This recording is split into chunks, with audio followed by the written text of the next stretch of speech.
លោកសេដ្ឋីគាត់ប្រកបមុខរបរជាអ្នកជួញស្រូវអង្ករនិងទិញក្របី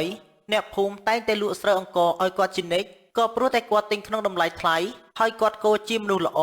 រហូតដល់មានលោកសេដ្ឋីខ្លះនៅក្នុងភូមិមិនសប្បាយចិត្តនឹងគាត់ឡើយក៏ព្រោះតែលោកសេដ្ឋីទាំងអស់នោះតែងតែគៀបសង្កត់ពីអ្នកភូមិយកប្រាក់ដែលយើងបានឲ្យយកទៅសង្គ្រោះជនរងគ្រោះដោយសារតែទឹកជំនន់ទៅយើងឮថាផ្ទះគេក្រីក្រហើយថែមទាំងខ្វះស្បៀងអាហារថែមទៀតដូច្នេះឯងយកប្រាក់ទាំងអស់នេះយកទៅឲ្យគ្រួសារគេទៅលោកសេដ្ឋីហើយអ្វីបានជាលោកសេដ្ឋីមិនយកទៅឲ្យខ្លួនឯងអញ្ចឹងលោកសេដ្ឋីគួរតែបង្ហាញមុខមាត់ជួយសង្គមជួយអ្នកភូមិបែបនេះលោកសេដ្ឋីគួរតែបង្ហាញមុខមាត់ហើយបើយើងសាងអំពើល្អមិនចាំបាច់បង្ហាញមុខឲ្យគេបានឃើញក៏បានដែរនៅថ្ងៃណាមួយអ្នកភូមិគេនឹងបានយល់ដោយខ្លួនឯងលោកសេដ្ឋីពិតជាមនុស្សចិត្តល្អមែនលោកសេដ្ឋីតែងតែជួយយកអាសាអ្នកទាំងអស់គ្នានៅក្នុងភូមិដោយមិនគិតអំពីការលំបាករបស់ខ្លួនឯងទោះបីជាស្រូវលោកសេដ្ឋីដឹងថាទិញមិនចំណេញប៉ុន្តែលោកសេដ្ឋីនៅតែជួយទិញអ្នកភូមិជារៀងរហូតនៅពេលដែលយើងស្លាប់ទៅយើងមិនអាចយកទ្រព្យសម្បត្តិទាំងអស់នេះទៅតាមខ្លួនបានទេអ្វីដែលយើងអាចយកទៅតាមខ្លួនបានគឺគេឈ្មោះអំពើល្អតែប៉ុណ្ណោះហើយយើងរស់នៅគួរតែសាងអំពើល្អឲ្យបានច្រើនបាទទៀនទទួលបញ្ជាអញ្ចឹងខ្ញុំនឹងប្រញាប់ធ្វើដំណើរយកប្រាក់នេះទៅឲ្យជនរងគ្រោះដោយសារតែទឹកជំនន់សូមលោកសេដ្ឋីសម្រាប់នៅផ្ទះហូបបាយឲ្យត្រជាក់ចិត្តចុះកូនចៅលោកសេដ្ឋីក៏បានធ្វើដំណើរយកប្រាក់ទៅឲ្យជនរងគ្រោះដោយសារទឹកជំនន់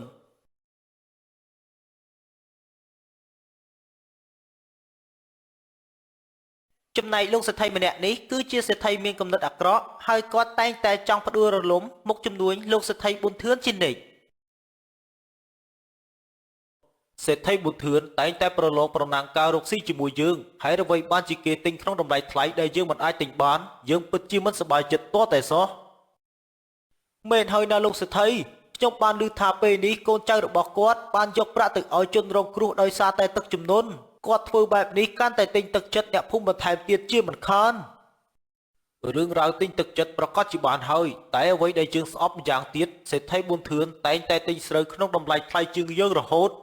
ដល់ពេលនេះអ្នកភូមិលែងលក់ស្រូវអង្ករឲ្យយើងដោយកាលពីមុនចំពោះរឿងរ៉ាវនឹងកាន់តែក្តៅចិត្តតែម្ដងហើយណាលោកសេដ្ឋីហើយអ្វីបានជាគាត់ចូលចិត្តធ្វើបែបនេះទាំងដែលដឹងថាមិនចំណេញប៉ុន្តែគាត់នៅតែខំប្រឹងទិញទៀតយើងនឹងរកវិធីដើម្បីកម្ចាត់គាត់ឲ្យតតែបានដើម្បីកុំឲ្យសេដ្ឋីប៊ុនធឿននៅតែប្រកបមុខរបរប្រកួតប្រជែងជាមួយយើងបន្តទៀតនៅពេលនេះឯងប្រញាប់ធ្វើដំណើរទៅតាមមើលសកម្មភាពកូនចៅសេដ្ឋីប៊ុនធឿនភ្លាមទៅយើងចង់ដឹងថានៅពេលដែលគេឲ្យប្រាក់ទៅជនរងគ្រោះដោយសារតែទឹកជំនន់រួចតើគេនឹងទៅណាបន្តទទួលបញ្ជាលោកសេដ្ឋីខ្ញុំនឹងប្រញាប់ធ្វើដំណើរទៅនៅពេលនេះហើយ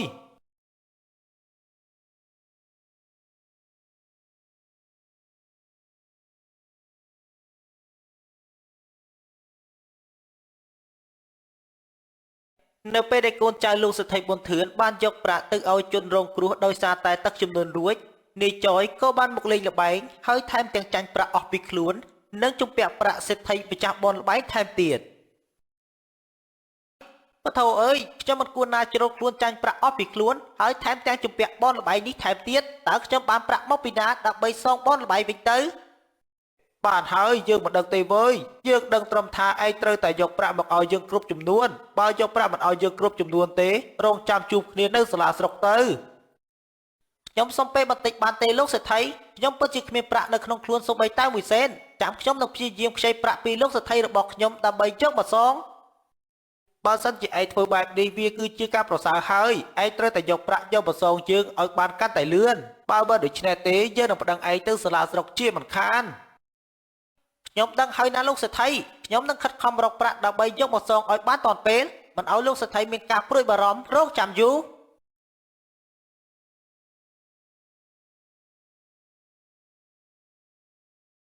តើខ្ញុំបានប្រាក់មកពីណាដើម្បីសងគាត់ទៅសេដ្ឋីម្នាក់នេះនៅទៅប្រាប់សេដ្ឋីខ្ញុំជាមិនខានដល់ពេលនោះខ្ញុំប្រកាសជាត្រូវលោកសេដ្ឋីបណ្តេញចេញតាមពុតអម្នាក់នេះចូលចិត្តមកលេងល្បែងហើយជំពាក់ប្រាក់លោកសេដ្ឋីម្ចាស់បនល្បែងថែមទៀតខ្ញុំប្រញាប់យករឿងរ៉ាវនេះទៅនិយាយប្រាប់លោកសេដ្ឋីរបស់ខ្ញុំឲ្យបានដឹងដើម្បីឲ្យគាត់ចាត់ការ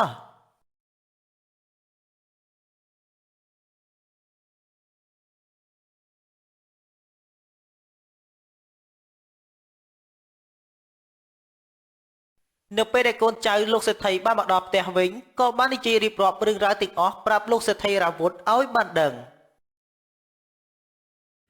នេះជាឱកាសដែលយើងយកកបិតដើម្បីកាប់ដងរបស់ខ្លួនឯងវិញឯងយល់ពីអ្វីដែលយើងបាននិយាយដែរទេតើវាជាអ្វីវិញទៅលោកសេដ្ឋីនិយាយបែបនេះចង់មានន័យយ៉ាងម៉េចទៅខ្ញុំពិតជាមិនយល់ទេណាលោកសេដ្ឋីនៅពេលនេះកូនចៅសេដ្ឋីប៊ុនធឿនកំពុងតែជាប់បំណុលរបស់សេដ្ឋីម្ចាស់បនរបែងចុះបើយើងផ្ដល់ប្រាក់តម្លៃខ្លួនដើម្បីទិញគេយកមកធ្វើការងារឲ្យយើងតើឯងគិតថាការងារនេះងាយស្រួលដែរទេវាគឺជាការពិតមែនហើយណាលោកសេដ្ឋីដោយដែលអ្វីដែលលោកសេដ្ឋីកំពុងតែនិយាយអញ្ចឹងនេះគឺជាផែនការដែលនឹកស្មានមកដល់យើងគួរតែប្រញាប់ចាត់ការនៅពេលនេះភ្លាមទៅយើងនឹងចាំឯងនៅខាងក្រោយផ្ទះហើយឯងប្រញាប់ទៅហៅគេម្នាក់នោះឲ្យមកជួបយើងចាំយើងនឹងផ្ដល់រង្វាន់លើកទឹកចិត្តសម្រាប់ឯងទទួលបញ្ជាលោកសេដ្ឋីខ្ញុំនឹងប្រញាប់ទៅហៅគេឲ្យបានលឿនដើម្បីឲ្យលោកសេដ្ឋីសម្រេចផែនការរបស់លោកសេដ្ឋីកាន់តែលឿន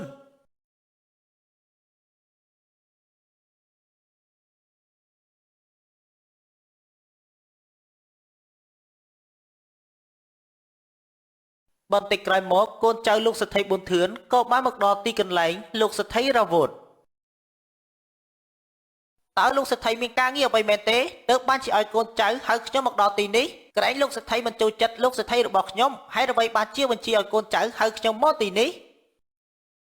ឯងត្រូវការប្រាក់ដើម្បីយកទៅសងបំណុលម្ចាស់បនលបែងតើបែបទេយើងមានការងារមួយសម្រាប់ឯងបើឯងយល់ព្រមធ្វើតាមការចង់បានរបស់យើងនឹងផ្ដល់ប្រាក់ឲ្យឯងដើម្បីយកទៅសងហេតុអ្វីបានជាលោកសេដ្ឋីបានដឹងថាខ្ញុំជំពាក់ប្រាក់ម្ចាស់បនលបែងតើលោកសេដ្ឋីមានការងារអ្វីប្រើខ្ញុំឲ្យធ្វើតើមែនទេវាគ្រាន់តែជាការងារងាយស្រួលតែប៉ុណ្ណោះឯងយកត្រាំពូលទៅដាក់ក្នុងទឹកឲ្យក្របីលោកសេដ្ឋីប៊ុនធឿនទាំងអស់នោះស្លាប់ទៅចាំយើងនឹងផ្ដល់ប្រាក់ឲ្យឯង10តម្លឹងមិនអាចបានទេខ្ញុំមិនអាចធ្វើបែបនេះបានទេណាលោកសេដ្ឋីមានគំនិតអាក្រក់បែបនេះចំពោះលោកសេដ្ឋីប៊ុនធឿនតើឲ្យខ្ញុំធ្វើតាមបញ្ជាលោកសេដ្ឋីបានយ៉ាងម៉េចបើឯងមិនអាចធ្វើតាមយើងក៏តាមចិត្តប៉ុន្តែប្រាក់ដែលឯងបានជំពាក់ម្ចាស់បនលបែងតើពេលណាទើបសងគេគ្រប់បើរាល់ថ្ងៃនេះឯងធ្វើការងារទទួលបានប្រាក់ខែបន្តិចបន្តួចតែប៉ុណ្ណោះឯងគួរតែគិតគូរខ្លួនឯងមុននឹងគិតគូរអ្នកដទៃនៅពេលនេះខ្ញុំពិតជាមិនមានផ្លូវដើរទេចាប់ទុកថានេះជាលើកទី1ខ្ញុំយល់ព្រមធ្វើបែបនេះសំខាន់ឲ្យតែលោកសេដ្ឋីយកប្រាក់ទៅសងម្ចាស់បនលបែងជំនួសខ្ញុំប្រញាប់ចាត់ការនៅពេលយប់នេះទៅត្រូវតែធ្វើយ៉ាងណាក៏ដោយឲ្យតែក្របីទាំងអស់នោះបានស្លាប់ចំពោះរឿងប្រាក់សងចាំយើងនឹងទៅរកម្ចាស់បនលបែងដើម្បីនិយាយអញ្ចឹងសម្រាប់តាមនឹងទៅយប់នេះក្របីលោកសេដ្ឋីប៊ុនធឿនទាំង50ក្បាលនឹងត្រូវស្លាប់ជាមិនខានដល់ពេលនោះលោកសេដ្ឋីត្រូវតែយកប្រាក់ទៅសងជំនួសខ្ញុំ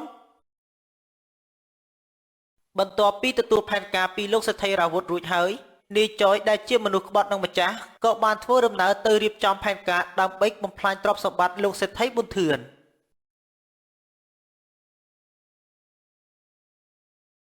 នៅពេលព្រឹកឡើងលោកសេដ្ឋីប៊ុនធឿនក៏បានទៅដល់ទីកន្លែងក្របីរបស់គាត់ត្រូវថ្នាំបំពុលដោយគាត់ពិតជាមានការសោកស្ដាយហើយមានការសង្ស័យចំពោះអ្នកបម្រើនៅក្នុងផ្ទះរបស់គាត់ប៉ុន្តែដោយសារតែប្រាជ្ញារបស់គាត់ធ្វើជាមិនដឹងហើយធ្វើជាមិនមានការសោកស្ដាយកុំឲ្យអ្នកបម្រើនៅក្នុងផ្ទះរបស់គាត់បានដឹងអំពីគំនិតរបស់គាត់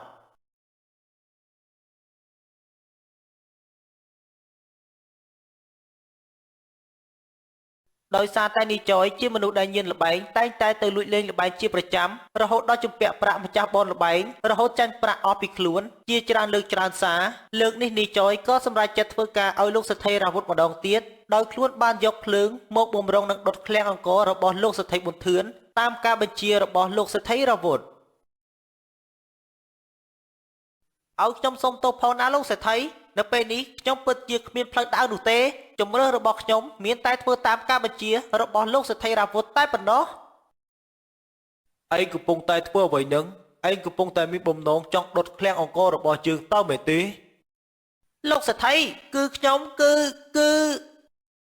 មិនចាំបាច់ខំប្រឹងនិយាយយកលេសដោះសារទេតាមពិតឯងជាអ្នកសម្លាប់ក្របីរបស់យើងកាលពីប៉ុន្មានថ្ងៃមុនហើយអ្វីបានជាឯងមានគំនិតចង់បំផ្លាញទ្រព្យសម្បត្តិយើងបែបនេះ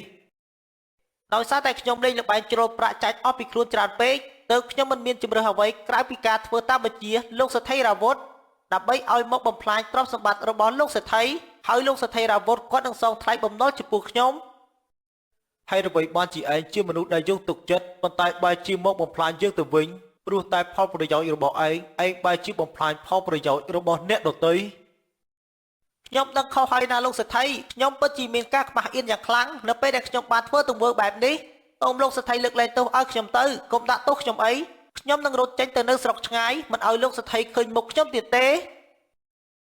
ដោយសារតែយើងគិតថាឯងជាអ្នកបម្រើយើងតាំងពីនៅតូចយើងមាននិស្ស័យជាមួយឯងមនោសញ្ចេតនាដូចជាពូហើយនឹងក្មួយឯងប្រញាប់ចាក់ចេញពីទីនេះភ្លាមទៅយើងនឹងឲ្យប្រាក់ឯងមួយចំនួនដើម្បីទៅបង្កើតមុខរបររកស៊ីហើយយើងនឹងចាត់ការលោកសេដ្ឋីរាវុធតាមផ្លូវច្បាប់ខ្ញុំពិតជាអរគុណណាស់លោកសេដ្ឋីខ្ញុំនឹងប្រញាប់ធ្វើដំណើរចេញពីទីនេះហើយថ្ងៃណាមួយដែលខ្ញុំរកស៊ីមានបានខ្ញុំនឹងមកសងគុណលោកសេដ្ឋីវិញ